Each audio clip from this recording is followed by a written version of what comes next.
بسم اللہ الرحمن الرحیم۔ السلام علیکم، آپ دیکھ رہے ہیں الف نیوز اور میں ہوں آپ کے ساتھ ماجد علی۔ شامل کرتے ہیں پاکستان اور دنیا بھر سے one line headline. Donald Trump کا برکس اجلاس پر شدید رد عمل، 10% اضافی ٹیکس لگانے کی دھمکی۔ امریکی صدر ڈونلڈ ٹرمپ نے برکس کے حالیہ علامے پر شدید ناراضگی کا اظہار کیا ہے۔ ان کا کہنا ہے کہ جو ممالک امریکی مخالف پالیسیوں پر عمل پیرا ہیں ان پر 10% اضافی ٹیرف عائد کریں گے۔ روس کے سابق صدر دمتری مدیوف نے اس پر رد عمل دیتے ہوئے کہا ہے کہ اس کا مطلب ہے کہ ہم صحیح راستے پر ہیں۔ یہ بیان روس اور چین کے بڑھتے ہوئے اتحاد کی طرف اشارہ کر رہا ہے۔ ڈونلڈ ٹرمپ کے اس حالیہ جارحانہ بیان سے نئی تجارتی جنگ کے آثار پیدا ہو گئے ہیں۔ روس کا ایران کو افزودہ یورینیم دینے کا اعلان، امریکہ اور اسرائیل میں تشویش۔ روس کے وزیر خارجہ سرگئی لاروف نے اعلان کیا ہے کہ ماسکو ایران کو پرامن مقاصد کے لیے افزودہ یورینیم فراہم کرے گا۔ یہ اعلان ایسے وقت میں سامنے آیا جب ایران دوبارہ یورینیم افزودگی کی طرف بڑھ رہا ہے۔ امریکہ اور اسرائیل نے اس پیش رفت کو ممکنہ خطرہ قرار دے دیا۔ اگر ایران نے یورینیم کی مقدار بڑھائی تو اسرائیل دوبارہ حملے کی دھمکی دے چکا ہے۔ ڈونلڈ ٹرمپ نے بھی اس اقدام پر تشویش کا اظہار کرتے ہوئے اسرائیل کی حمایت کا عندیہ دیا ہے۔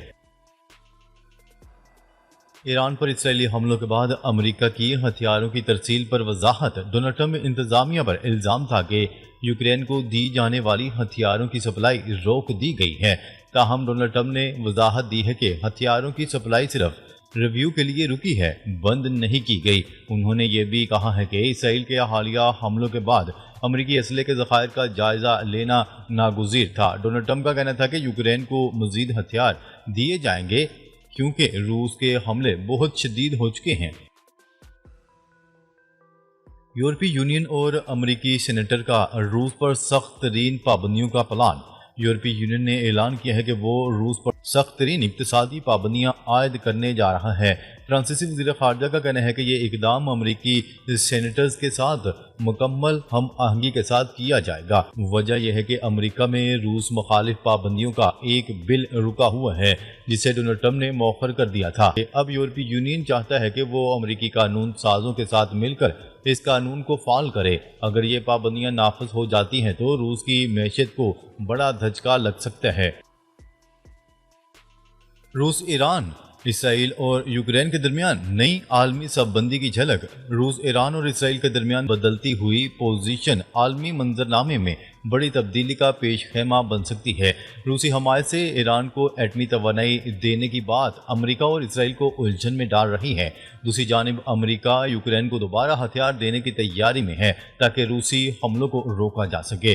برکس اتحاد کی پالیسیوں پر ڈونلڈ ٹرمپ کے بیانات واضح کرتے ہیں کہ وہ مستقبل میں سخت اقدامات کے لیے تیار ہیں۔ اسرائیلی فوج پر غزہ میں ہولناک حملہ، درجنوں اہلکاروں کے ہلاک اور زخمی ہونے کا دعویٰ۔ گزشتہ رات غزہ کی پٹی میں اسرائیلی فوج کے لیے قیامت کی رات ثابت ہوئی۔ حماس نے بیسا نون کے علاقے میں شدید حملہ کیا جہاں بارودی سرنگیں پہلے سے نصب کر رکھی تھیں، جس پر حماس نے دعویٰ کیا ہے کہ کم از کم 30 سے زائد اسرائیلی فوجی اور کمانڈر مارے گئے ہیں جبکہ درجنوں زخمی ہوئے ہیں۔ دوسری طرف اسرائیل نے صرف 6 فوجیوں کی ہلاکت کی تصدیق کی ہے۔ حملے کے بعد اسرائیلی ہیلی کاپٹر مختلف ہسپتالوں میں لاشیں اور زخمی منتقل کرتے رہے۔ آرمی چیف نے نیتن یاہو پر شدید برہمی کا اظہار کرتے ہوئے استعفیٰ دینے کی دھمکی دے دی۔ اسرائیلی میڈیا پر سینسرشپ، فوجی جانی نقصان چھپایا جا رہا ہے۔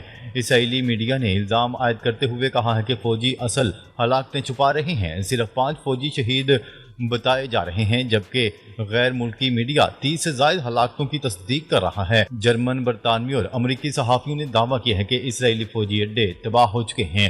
موساد اور فوجی کمانڈ سینٹر پر بھی حملوں کی خبریں گردش کر رہی ہیں۔ سب سے بڑا انکشاف یہ ہے کہ 3 اسرائیلی فوجی حماس کے ہاتھوں یرغمالی بھی بنائے جا چکے ہیں۔ اسرائیلی آرمی میں بددلی، فوجی لڑنے سے انکاری، نیتن یاہو کو خبردار کر دیا گیا۔ آرمی چیف کا کہنا ہے کہ غزہ ہمارے لیے قبرستان بن چکا ہے، ہمیں نکلنا ہوگا۔ فوجی تھکن، ذہنی دباؤ اور ناکافی سہولیات کا شکار ہو چکے ہیں۔ کئی نے واپسی کی اپیل کی ہے۔ فوجی کئی مہینے نہا نہیں سکے، ان کے کپڑے اور جرابیں تک تبدیل نہیں ہوتی۔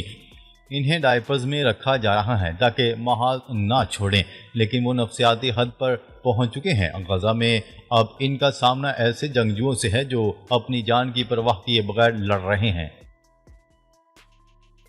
غزہ پر قبضے کا دعویٰ غلط ثابت، اسرائیلی حکمت عملی ناکام، نیتن یاہو امریکہ میں دعویٰ کرتے رہے کہ غزہ مکمل طور پر ہمارے کنٹرول میں ہے، مگر غزہ میں ہونے والے تباہ کن حملوں نے یہ دعوے جھوٹے ثابت کر دیے۔ اسرائیلی فوج کے ٹینکس، جیپیں اور APC تباہ ہو چکی ہیں۔ میڈیا کو جائے وقوع تک جانے کی اجازت نہیں کیونکہ زمینی حقائق مختلف ہیں۔ آرمی چیف نے واضح کر دیا ہے کہ اگر جنگ فوری نہ رکی تو وہ استعفیٰ دے دیں گے۔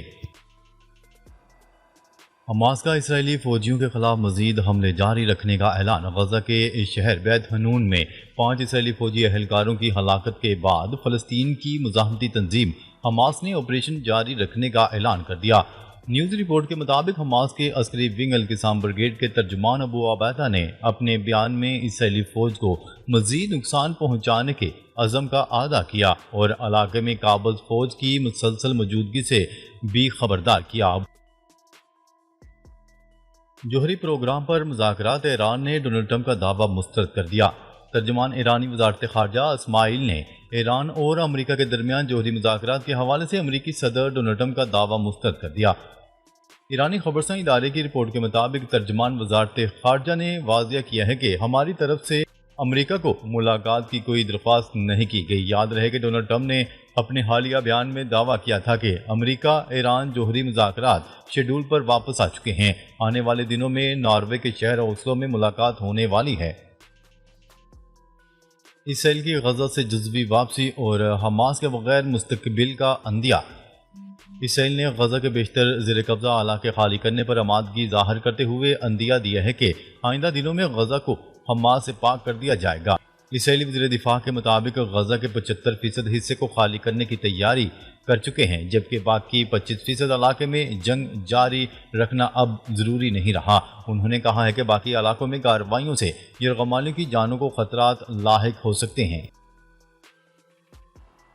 برطانیہ نے ایران میں اپنا سفارت خانہ دوبارہ کھول دیا۔ برطانوی دفتر خارجہ کے مطابق عارضی بندش کے بعد ایرانی دارالحکومت تہران میں سفارت خانہ دوبارہ کھول دیا گیا ہے۔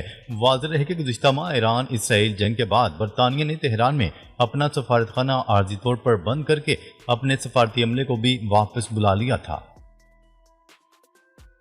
ڈونلڈ ٹرمپ کا جاپان سمیت مزید کئی ممالک پر ٹیرف لگانے کا اعلان۔ امریکی صدر ڈونلڈ ٹرمپ نے مزید کئی ممالک پر ٹیرف لگانے کا اعلان کرتے ہوئے عائد تجارتی ٹیکسوں سے متعلق خطوط سوشل میڈیا پر پوسٹ کرنا شروع کر دیے۔ صدر ڈونلڈ ٹرمپ نے اعلان کیا ہے کہ 1 اگست سے جاپان اور جنوبی کوریا سے آنے والی اشیاء پر 25%، تیونس 25%، انڈونیشیا 32%، بوسنیا 30% اور بنگلہ دیش پر 35% ٹیرف لگے گا۔